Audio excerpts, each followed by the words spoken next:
Her next mission would be going back to Earth. 3 years later, after doing some petty little missions, going out, grabbing these things, looking for the Dragon Ball some more, having no success, it wasn't really that important to the story. But if you're keeping up with the normal timeline, you probably know what's coming. When she got there, she saw, actually, the Z Fighters, except for Goku, who is dead. She sees Chaozu, Yamcha, Tien, Krillin, Piccolo, and Gohan.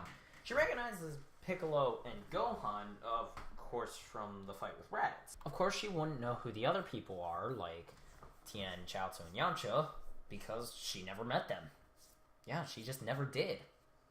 She turns around to see what the others are looking at and notices Vegeta and Nappa sitting there giving a nice little smirk. They apparently just arrived. And they were in the middle of a conversation when this young lass made sort of a interesting entrance by landing and causing another explosion. And Nappa kind of explains this. Yamcha then jumps right into action, being in front of a cute girl who he's never met before and has no clue what her age is.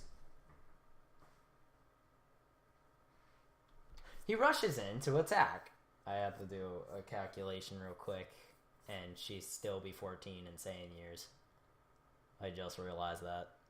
Yeah, Yamcha, being the guy that he is, rushes in and goes to attack the Saiyans. That is when a Cyberman jumps out of nowhere and latches onto Yamcha.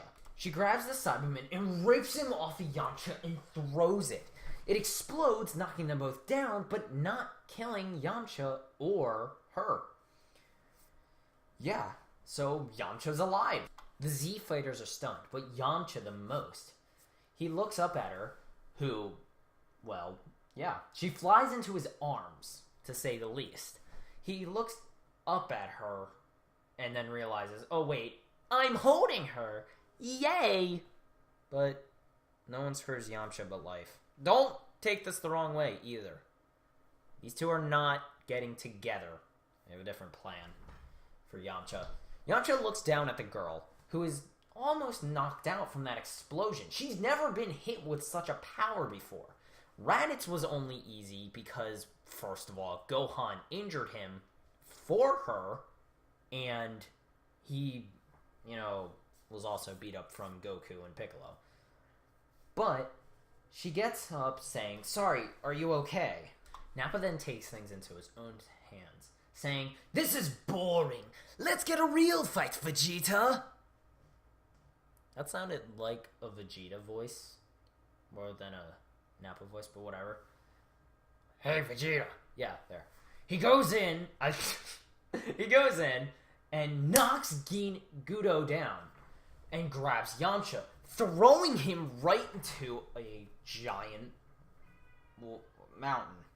I forgot what I was saying. Throwing Nappa. Gudo at this point is not doing so well. She's never been in a fight stronger than Nappa. And remember, her father wasn't exactly going full power on her when she was a kid. So she's not doing well against Nappa. That is when Piccolo gets the idea. I saw what happened to you back there at Raditz. Maybe you could do that again, and maybe we might even have a chance, Gohan. Focus your energy. What did I teach you? That is when Krillin gets the best idea he's ever had within the series. To throw his Kien Zun while Piccolo stuns Nappa. That is when Nappa surprises Gudo and grabs her by the tail and throws her into the mountain with Yamcha.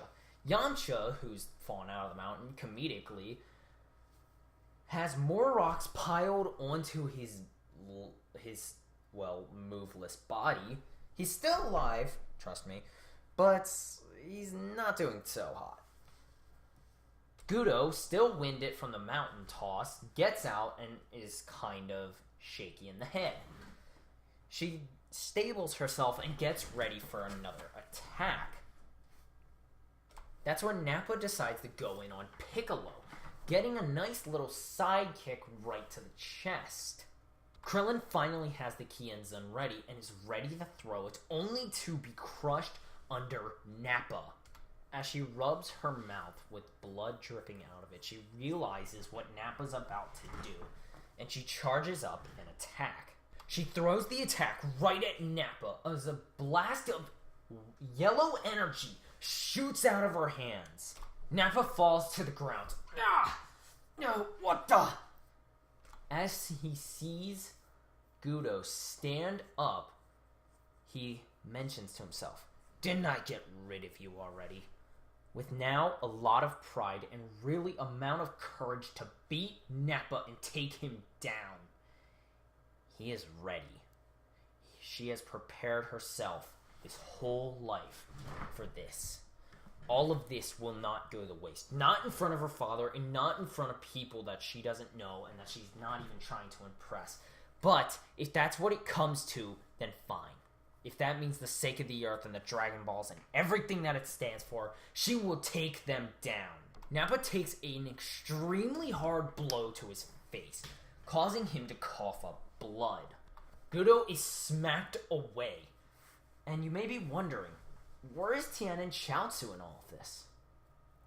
Well, sad to say, they were killed in the explosion. Yeah, they're dead. In normal continuity, Nappa fires a mouth beam, that's my word for it, shooting it towards Gohan, and Piccolo jumps in front. This would still happen here, as he believes that he took out Gudo. And with Gudo out of the picture, now all he has to do is kill the other two.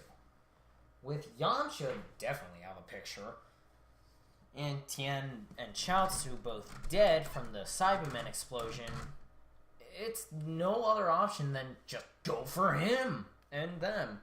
And sadly, Piccolo is also killed in this, leaving Gudo, Krillin, and Gohan. Now, with the damage done to Nappa and Piccolo, killing him, Gohan will now have a forensic state. With the damage done to Nappa from Gudo, I believe Nappa would be killed here. Nappa would be killed by Gohan here, as Gohan would go kind of crazy, and the only reason he was stopped was because he just didn't have it in him to take on Nappa. And Nappa was really he was just kind of too strong. But now that he's weak, Gohan, kills him. Vegeta sits there and kind of just laughs. You've taken on a Saiyan that, couldn't even stand up to me. Not even.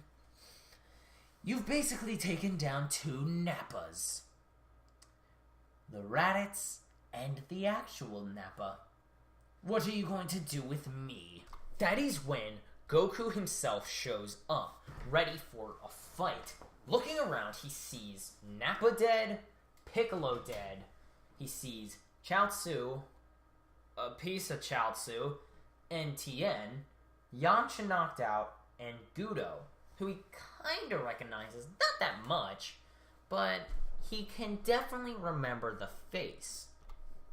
Gudo takes the opportunity to get out, GTFO, if you will, and get away, so that she can be sustainable and get back to the ship. The same events here would play out with the almighty Uzuru and such, but I believe Gohan and Krillin would have a much bigger role in taking down Vegeta, staying behind instead of going away. They would, because Gohan hasn't been injured that much and just killed Nappa, and now is targeting Vegeta. So now, him, Krillin, who, yes, Krillin got injured, but he still has enough energy, are going to take on Vegeta. With Goku, Gudo collapses on the ground unconscious. That is when Cooler himself teleports to Earth. picking her up and saying, "My little girl